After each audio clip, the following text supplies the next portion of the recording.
लोगों में गुस्सा है, लोग दुखी हैं। किस बात से दुखी हैं? केंद्र की भाजपा सरकार ने संसद में अभी 3 दिन पहले एक कानून लेके आए हैं। उस कानून में लिखा है, एक बात तो लिखी है कि अब से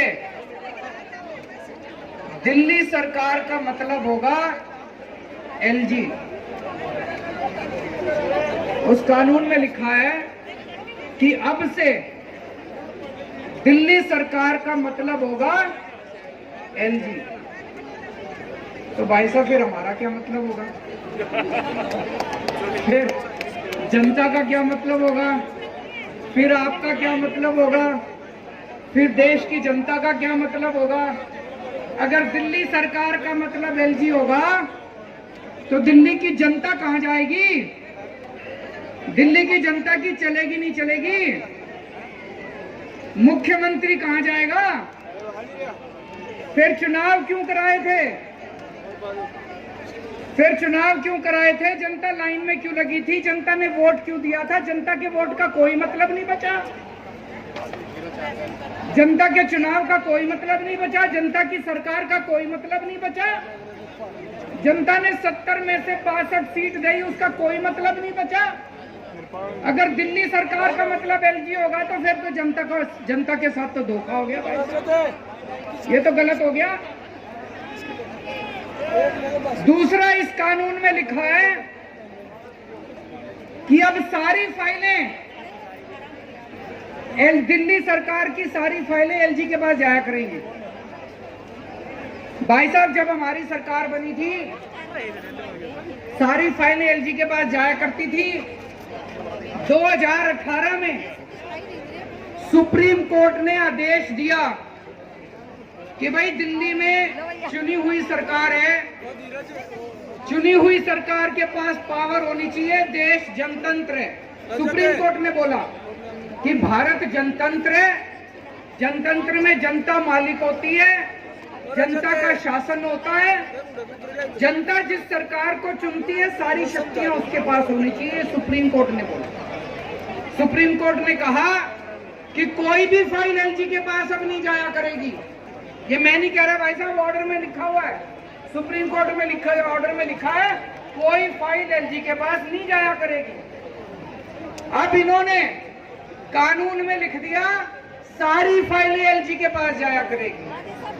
तो भाई साहब, ये जनता को नहीं मानते, ये सुप्रीम कोर्ट को नहीं मानते, ये जनतंत्र को नहीं मानते, ये संविधान को नहीं मानते। ये तो गलत बात है। गलत बात है नहीं है? ये तो धोखा हो गया अपने साथ। 2015 में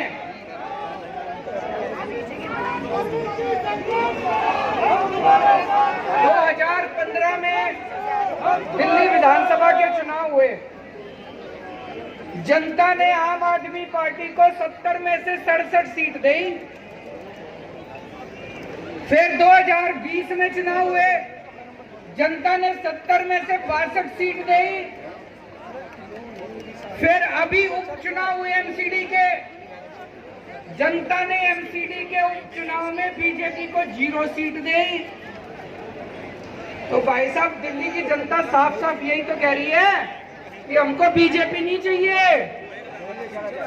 हमको आम आदमी पार्टी चाहिए। कह रही है नहीं कह रही है कि हमको बीजेपी नहीं चाहिए, हमको आम आदमी पार्टी चाहिए। लेकिन भाई साहब, ये चोरी छिपे, ये बदमाशी करके दिल्ली के ऊपर राज करना चाहते हैं।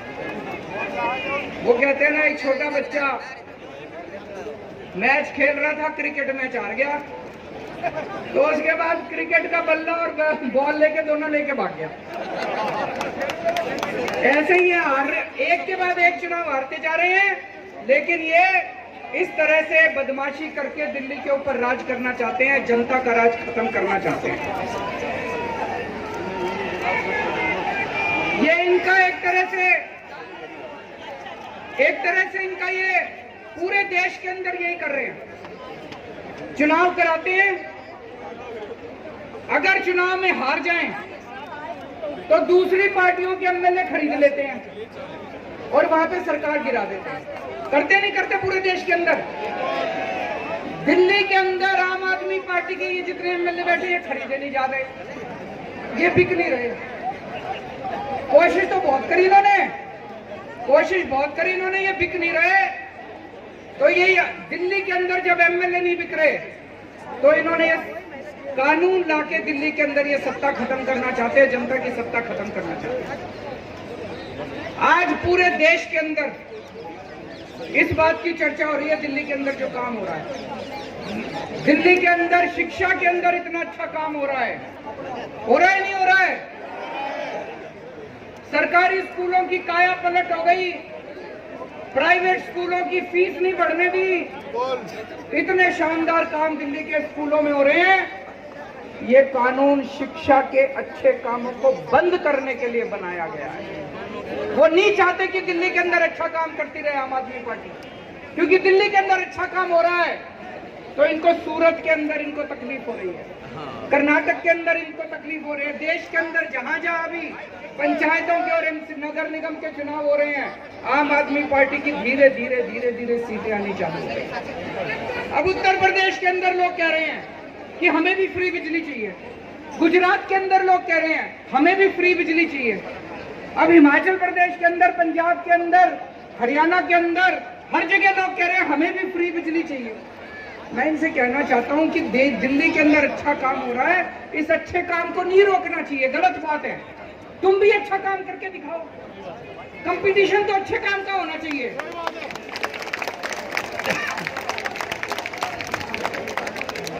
अब तुम गुजरात में बिजली फ्री कर दो, देखो हमारी एक भी सीट नहीं आएगी सूरत में, काम तो तुम करोगे नहीं, और दिल्ली में जो अच्छे काम हो रहे हैं उसको भी रोकोगे। ये तो गलत बात है, गलत बात है नहीं है? अगर तुमने वोट चाहिए, तुमको वोट चाहिए, तुम भी अच्छे काम करो।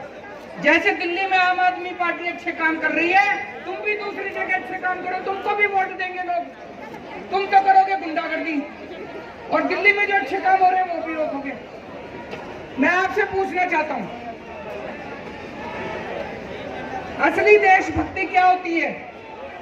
असली देशभक्ति है कि अगर देश के किसी भी कोने में कोई अच्छा काम कर रहा हो, चाहे कोई कर रहा हो, चाहे पक्ष कर रहा हो, विपक्ष कर रहा हो, कोई अच्छा काम कर रहा हो, अगर मैं सच्चा देशभक्त हूं तो मैं उसका साथ दूंगा नहीं दूंगा। और अगर मैं गद्दार हूं तो उसका काम रोकूंगा मैं। अगर मैं भारत का दुश्मन हूं तो उसका काम रोकूंगा मैं, अच्छे काम को रोकूंगा मैं। ये दिल्ली के अंदर जो अच्छे काम को रोकना चाह रहे हैं ये ठीक नहीं कर रहे, ये देश के साथ सही नहीं कर रहे, देश के साथ, भारत के साथ सही नहीं कर रहे। तो मैं आज दिल्ली की केंद्र सरकार को अपील करना चाहता हूं कि आज इतने लोग यहाँ इकट्ठे हुए हैं, ये तो फिर भी थोड़े ही आए हैं, इससे ये मत आकिए दिल्ली के एक एक आदमी के दिल में। मैं देख रहा था 3-4 दिन से ये टीवी चैनल वाले सारे सर्वे चला रहे हैं, 90% लोग दिल्ली के कह रहे हैं गलत कर रही है केंद्र सरकार। सर्वे में भी आ रहा है। मैंने देखा कुछ पत्रकार सड़क के ऊपर अपना कैमरा लेके घूम रहे थे, सबसे पूछ रहे थे हाँ भाई दिल्ली सरकार किसको चलानी चाहिए, केजरीवाल को चलानी चाहिए कि केंद्र सरकार को? 90% लोग कह रहे थे कि केजरीवाल को चलानी चाहिए, हमने उसको चुना। तो मैं केंद्र सरकार को अपील करना चाहता हूं कि अभी भी इस कानून को वापस ले लो। अभी ये कानून वापस नहीं हुआ, इस कानून को वापस ले लो। जनता की ताकत को मत छीनो, जनता के साथ धोखा मत करो। 1947 में आजाद हुआ था देश, 75 साल हो गए। आज देश अपनी आजादी के 75 साल मना रहा है। इस 75 साल में तुम यही करोगे, इस 75 साल में यही तोहफा दोगे देश को? भगत सिंह फांसी पे गिरा थे, चंद्रशेखर आजाद, भगत सिंह, राजगुरु, अशफाकुल्ला खान, सुभाष चंद्र बोस, बाबा साहब अम्बेडकर, उन लोगों ने क्यों कुर्बानी दी थी? उन लोगों ने कुर्बानी दी थी अंग्रेज जाएंगे, भारत में जनतंत्र होगा, जनता सरकार चुनेगी, वो सरकार जनता के लिए काम करेगी। उन्होंने ये थोड़ी सोचा था आजादी के 75 साल के बाद एक ऐसी सरकार आएगी कि जनता के सारे अधिकार छीन लेगी। तो मैं केंद्र सरकार से अपील करना चाहता हूँ कि आजादी के 75 साल के अंदर इस किस्म के काली हरकत मत करो, इस किस्म की गंदी हरकत मत करो, देश के साथ इस किस्म का धोखा मत करो। और मैं दिल्ली की जनता को भरोसा देना चाहता हूँ, चिंता मत करना, ये जो मर्जी हमारी शक्तियां छीन ले, ये जो मर्जी कर ले। आपको याद है जब सुप्रीम कोर्ट का आदेश नहीं आया था, सारी फाइलें एलजी के पास जाया करती थी।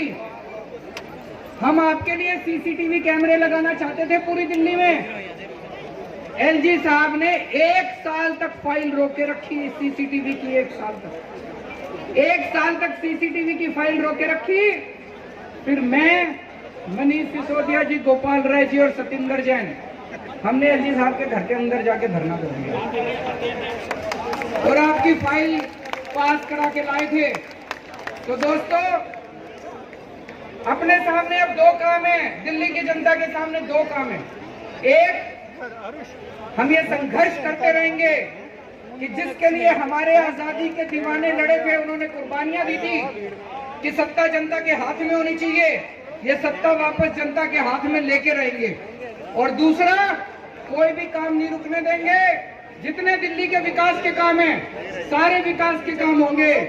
इसके लिए चाहे मेरे को इनको पैर पकड़ने पड़े और चाहे इनको हाथ पकड़ के थोड़ा सा